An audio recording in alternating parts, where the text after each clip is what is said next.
본문의 내용은 이런 내용입니다. 이스라엘의 첫 번째 왕이 되었던 사울 왕에게 벌어졌던 일입니다. 여러분 13장 1절에 보니까 그가 이스라엘의 왕이 된 지 2년째에 생겼던 일이라고 합니다. 왕이 된 흥겨움과 왕이 된 두려움과 왕이 된 떨림으로 2년을 통치하고 나서 어떤 일이 생겼느냐 하면 블레셋이라고 하는 옆에 있는 이방 국가와 전쟁을 하게 되었습니다. 전쟁을 하게 되었는데 자꾸 그 이방 사람들, 블레셋 사람들은 너무나 많이 있습니다. 앞에 1절부터 7절을 여러분들 읽어보시면 성경의 표현이 그들이 모래와도 같이 많다 이렇게 말합니다. 이쪽의 숫자에 비해서 몇 곱절 더 많은 블레셋 군사들이 앞에 있는 상황이었다라고 하는 것이죠. 그런데 이제 사울과 함께 있었던 이스라엘 군사들과 백성들이 자꾸 동요하기 시작합니다. 동요하면서 하나 둘씩 사울을 떠나는 상황이 생겼습니다. 여기 8절 말씀 같이 한번 읽어볼까요? 같이 읽습니다. 시작. 사울은 사무엘이 정한 기한대로 이레 동안을 기다렸으나 사무엘이 길갈로 오지 아니하매 백성이 사울에게서 흩어지는지라. 아멘. 가뜩이나 숫자가 적은데 이제 전쟁을 앞두고 있는데 사무엘과 사울이 약속을 맺은 게 있거든요. 찾을 시간 없어서 말씀드리면 사무엘상 10장 8절에 보면 사무엘이 사울에게 이렇게 말합니다. 내가 길갈에 가서 당신이 기다리고 있으면 7일 후에 갈 테니까 그때 가서 번제와 화목제를 하나님 앞에 드릴 테니까 기다리라 라고 하는 약속이 먼저 있었습니다. 그래서 사울이 7일 동안을 기다리는데 문제가 생겼습니다. 사무엘이 오지 않는 것입니다. 그리고 누구는 자꾸 흩어지기 시작해요. 백성들은 흩어지기 시작하니까 이 사울 왕이 하나님의 사람의 약속과 명령이 있었음에도 불구하고 상황을 보니까 자꾸 마음이 흔들리는 거예요. 불안해지는 거예요. 초조해지는 거예요. 그래서 어떤 행위를 하냐 하면 번제와 화목제를 자기가 드려버립니다. 9절 말씀 같이 읽을까요? 시작. 사울이 이르되 번제와 화목제물을 이리로 가져오라 하여 번제를 드렸더니 그런데 아이러니한 일이 생겨버립니다. 10절 읽습니다. 시작. 번제 드리기를 마치자 사무엘이 온지라 사울이 나가 맞음에 무난함에 그 번제를 드리자마자 하나님의 선지자가 온 것입니다. 그리고는 대화가 이루어지는 것이 왜 하나님의 명령을 지키지 않았습니까? 사울 쪽에서는 할 말이 너무나 많습니다. 내 상황이 너무 다급했습니다. 당신이 말한 대로 나는 7일을 기다렸는데 당신이 오지 않고 백성들은 흩어지니까 제가 부득이하게 내가 예배를 드릴 수밖에 없었습니다. 라고 말합니다. 그런데 그것 때문에 하나님의 축복이 사울과 그의 가정에서 떠나가는 장면이 오늘 본문의 장면입니다. 여기 아주 복잡한 미묘한 감정들이 들 수 있습니다. 가장 중요한 본질은 뭐냐 하면 사울의 불순종이 하나님께서 그에게 가져다 주신 은혜를 거절하고 더 이상 유지하지 못하게 만들었다라고 하는 게 본질입니다. 또 하나 더 깊게 생각할 것은 그 불순종의 영역이 어디였습니까? 예배라는 것이에요. 예배. 그런데 저와 여러분이 고민해야 될 부분이 뭐냐면 이 부분이라는 거예요. 이 부분. 이 이야기를 들으면서 여러분들과 저에게 마음 한쪽 편에 이런 마음 들지 않습니까? 왠지 사울이 조금 억울해 보이는 거예요. 여러분, 우리 식구들 너무 착해서 그런 생각이 안 드나 봐요. 저는 읽어보니까 사울이 약간 억울해 보이지 않습니까? 왜요? 며칠 동안 기다렸어요. 7일 동안. 사무엘 선지자가 약속한 날짜가 며칠이에요? 이거 본문을 보셔야 더 잘 확신하실 수 있을 것 같아요. 사무엘상 10장 8절 한번 와보셔요. 사무엘상 10장 8절 같이 읽습니다. 시작. 너는 나보다 앞서 길갈로 내려가라. 내가 네게로 내려가서 번제와 화목제를 드리리니 내가 네게 가서 내가 행할 가르칠 때까지 며칠 동안요? 7일 동안 뭐 하라고요? 기다리라. 며칠 동안? 7일 동안 약속했단 말이죠. 그리고 사무엘은 7일을 기다렸어요. 사울이 7일을 기다린 거죠. 그런데 사무엘이 오지 않았단 말이죠. 그리고 전쟁을 앞두고 있는데 백성들은 흩어지고 있으니까 지도자인 왕인 사울로서는 그가 표현합니다. 자기가 기뻐한 거 아니라 본문 12절 말씀으로 오면 끝부분에 이렇게 말합니다. 12절부터 제가 읽어볼게요. 이에 내가 이르기를 블레셋 사람들이 나를 치러 길갈로 내려오겠거늘 내가 여호와께 은혜를 간구하지 못하였다 하고, 그러니까 하나님 앞에 예배에서 은혜도 간구하지 못하였기 때문에, 그런데 당신은 약속을 지키지 않고 오지 않았기 때문에 어떻게 번제를 드렸다 그래요? 부득이하여 드렸다, 이렇게 말해요. 자, 여기까지 그냥 우리 같은 업계에 있는 우리들끼리 얘기하는 거예요. 사무엘에게 정당성이 있어요, 없어요? 뭐 많진 않다 그래도 조금은 있어 보이죠. 이게 그렇게까지 하나님의 은혜의 복을 차단할 만한 일인가라고 하는 거예요. 제게도 그런 마음이 살짝은 들어요. 그러면서 저와 여러분이 가져야 될 경각심이 뭐냐면, 이게 예배를 대하고 있는 우리들의 태도는 아닌가. 그게 뭐 그렇게 중요해서 그것 때문에 그와 그의 자손들에게 가져다 줄 은혜까지 차단을 했었어야 했을까? 다시는 이러지 말아라 라고 한 번쯤 그냥 넘어가 주시면 안 되나? 왜?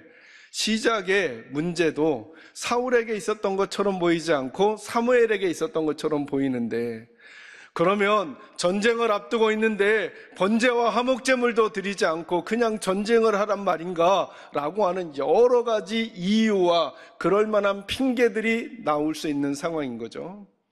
오늘 우리들의 예배를 우리도 이렇게 생각하는 것은 아닌가?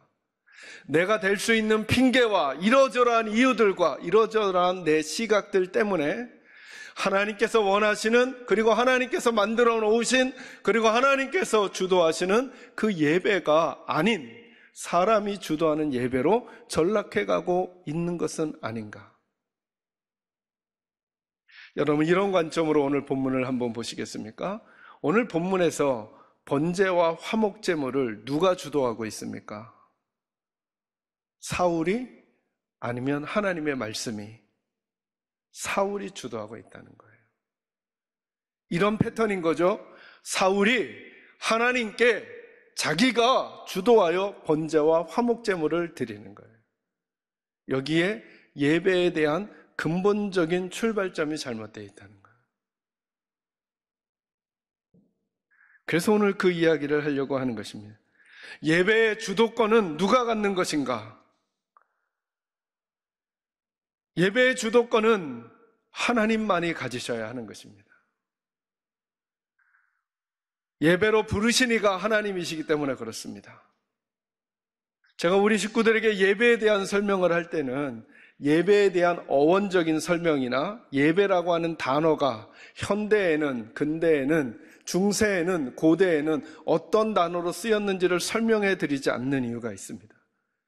성경에 나타나는 예배는 부족한 제가 깨닫기로는 예배라고 하는 단어로 푸는 게 아니라 하나님의 말씀 안에 나타난 예배적 상황을 보셔야 한다는 것입니다.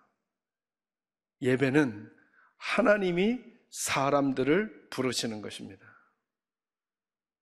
그러니까 예배는 무슨 문제로 가는 거냐 하면, 하나님 그분에게 내 삶의 주도권을 드리는가, 다시 말해 순종하는가 불순종하는가의 문제입니다. 내가 하나님께 한번 예배를 더 드려드리면 내가 하나님께 딸 점수가 더 많아지는 게 아니라, 예배는 순종의 문제와 불순종의 문제로 갈라진다는 것입니다. 예배는 우리가 하나님께 드려드리는 게 아닙니다. 예배는 하나님이 먼저 시작한 것이기 때문에 그렇습니다. 여러분, 예배로 부르시는 하나님, 우리를 찾으시는 하나님, 우리를 오라고 하시는 하나님의 외침이 예배 가운데 있는 것입니다. 내가 하나님께 한번 예배 드리고 나는 일주일에 몇 번씩 예배하고 그래서 우리에게 훈장이 많아지는 게 아니라, 이 예배의 주도권이, 그래서 나는 지금 하나님께 순종하며 이 자리에 있는가에 대한 문제가 더 중요한 문제가 될 수 있다는 것입니다. 성경 구절 좀 찾아볼까요? 본문 표시하시고 예레미야서 29장 11절 말씀부터 한번 찾아보세요. 조금 길지만 4절의 말씀이라 저와 여러분이 다 같이 한번 읽어볼까요? 11절에서 14절 같이 읽습니다. 시작. 여호와의 말씀이니라. 너희를 향한 나의 생각을 내가 아나니 평안이요 재앙이 아니니라. 너희에게 미래와 희망을 주는 것이니라.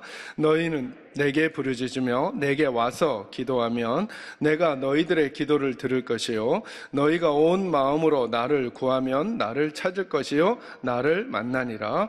이것은 여호와의 말씀이니라. 나는 너희들을 만날 것이며 너희를 포로된 중에서 다시 돌아오게 하되 내가 쫓아 보내었던 나라들과 모든 곳에서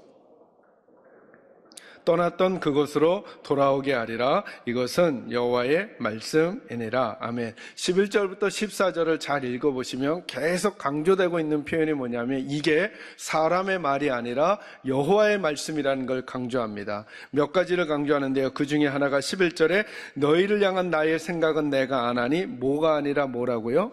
재앙이 아니라 평안이라고 말씀하세요. 너희에게 미래와 희망을 주는, 아까 우리 처음에 읽었던 구절과 일맥상통하죠. 하나님은 우리에게 뭐 주시기를 원하시는 분이라고요? 복 주시기를 원하고 은혜 주시기를 원하시는 분, 꼭 잊지 마셔야 돼요. 그런데 그 하나님께서 어떻게 우리에게 평안과 미래와 희망을 주시겠다고 말씀하시느냐 하면 12절과 13절의 패턴을 보세요.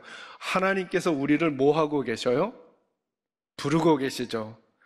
너희가 내게 부르짖으며 내게 뭐해서 와서 기도하면 내가 너희들의 기도를 들을 것이요 너희가 온 마음으로 나를 뭐하면요 구하면 나를 찾을 것이요 나를 뭐할 거라고요? 만날 거라고요. 그래서 제가 여쭐 테니까 잘 한번 대답해 보시기 바랍니다. 예배는 하나님을 위한 것일까요? 우리를 위한 것일까요? 한번 잘 생각해 보세요. 예배는 우리가 하나님을 위하여 만들어 드린 걸까요? 하나님께서 우리를 위하여 만들어 주신 걸까요? 오늘 본문을 잘 보세요. 너희가 내게 부르짖으며 내게 와서 기도하면 내가 너희들의 기도를 뭐 할 거라고요? 들어줄 거래요. 이게 우리에게 유익이에요? 하나님께 유익이에요? 우리에게 유익이죠. 13절 너희가 온 마음으로 나를 구하면 나를 찾을 것이요 나를 만날 것이라. 이게 우리에게 유익이에요? 하나님께 유익이에요? 여러분, 우린 자꾸 이런 생각을 하는 거예요. 예배는 하나님을 위하여 우리가 한다는 거예요. 그러니까 자꾸 주도권이 우리에게 넘어와요. 그러나 사랑하는 성도 여러분, 성경적 맥락에서 잊지 마셔야 돼요. 예배는 누가 시작하셨어요? 하나님이 시작하셨어요. 누구를 위하여 시작하신 걸까요? 우리를 위해서 시작해 주신 거예요.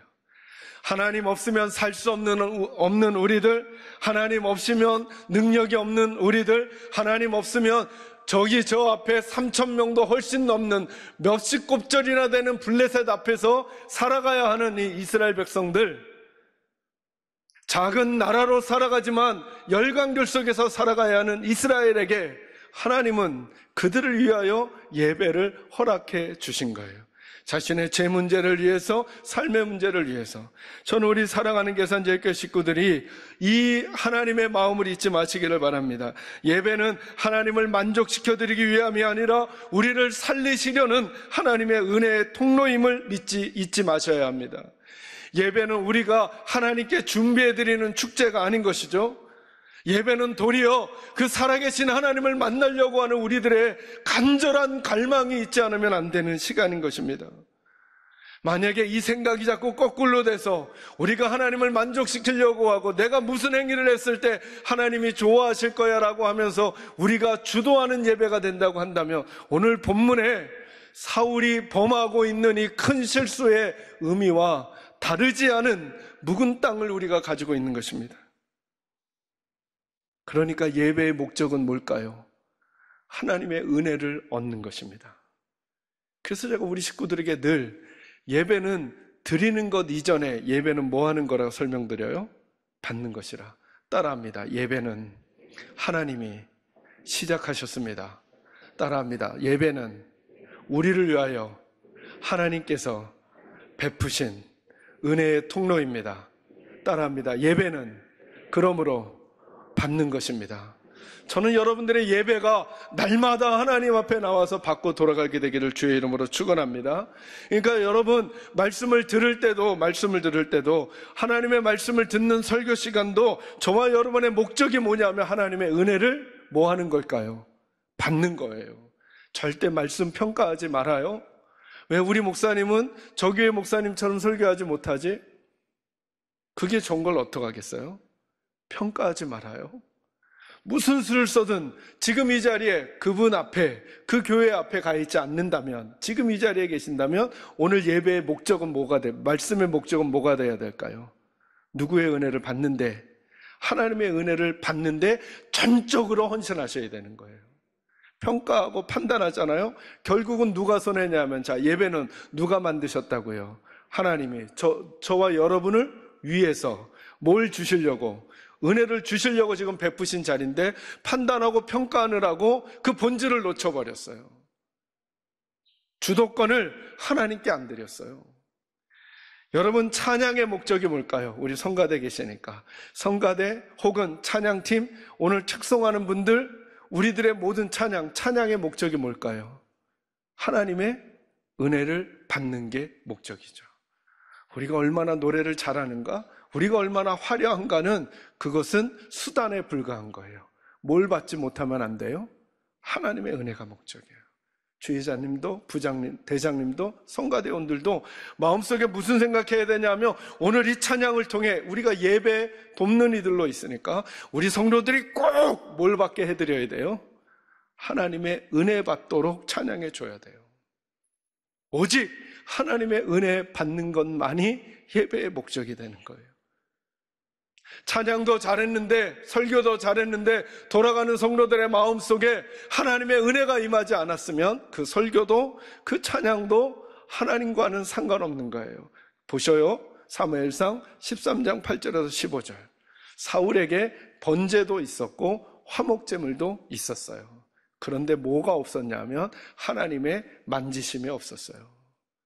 그래서 그 번제와 화목제물은 드린 거나 안 드린 거나 똑같고, 아니, 안 드린 게 날 뻔했다는 거죠. 무섭죠, 여러분? 그러니 사랑하는 성도 여러분, 온통 예배는 하나님만 생각하고 하나님만 바라고 하나님의 만지심을 경험해야만 하는 거예요. 저는 우리의 이 예배의 묵은 땅이 기경되는 은혜가 올 한 해 우리들에게 꼭 있어지기를 주의 이름으로 축원합니다. 이 영역이 살아나야만. 그래서 여러분, 어찌 보면 예배가 우리 인생의 승부처가 될 수 있는 거예요. 아니, 도대체 예배라고 하는 형식이 뭐길래, 만약에 우리가 주도하고 우리가 만든 거라면 예배는 승부처가 아니에요.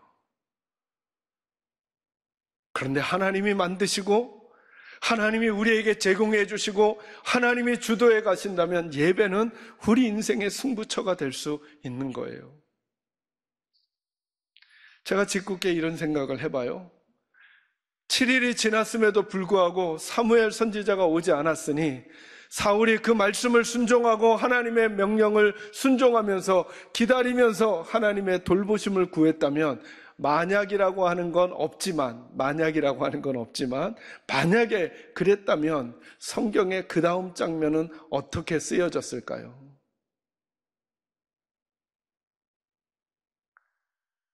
우리에게 올 한 해는 만약이라고 하는 시간으로 지금 주어져 있는 거죠. 만약에 저와 여러분이 묵은 땅으로 계속 예배하면, 만약에 우리의 예배를 기경하여 예배하기 시작하면, 그래서 묵도부터 축도까지 하나님이 우리를 부르신 이 자리에서 전심으로 나는 어떤 시간에도 하나님의 은혜를 얻어야 돼. 그리고 예배를 돕는 사회하는 목사님, 설교하는 목회자, 기도하는 안수집사님, 장로님, 찬양하는 성가대, 찬양 인도하는 찬양팀 모두가 무슨 수를 써도 우리는 지금 하나님 만나야 하고 하나님의 은혜가 목적이야 라고 하는 전심으로 우리의 하나님 앞을 나와 그분을 갈망하면, 우리를 만나주시겠다고 약속하신 하나님이 우리를 만나주시기만 하는 일들이 일어난다면 예배는 분명히 우리 인생의 승부처가 되고야 말 것입니다. 저는 우리들에게 그 은혜가 임하게 되기를 주의 이름으로 축원합니다. 예배는 그러면 드리는 것이 아닌가? 예배는 드리는 것이죠. 거듭 설명해 드렸죠? 로마서 12장 1절 말씀. 드리는 예배는 언제부터 시작된다고요? 이 받는 예배가 끝나고 나가면서부터 우리들의 말, 우리들의 눈빛, 우리들의 얼굴 표정, 우리들의 생각, 우리들의 행동이 다 뭐라고요? 예배인데 어떤 예배? 드리는 예배가 될 거예요. 그 드리는 예배의 힘이 이 받는 예배에서 나오는 거예요.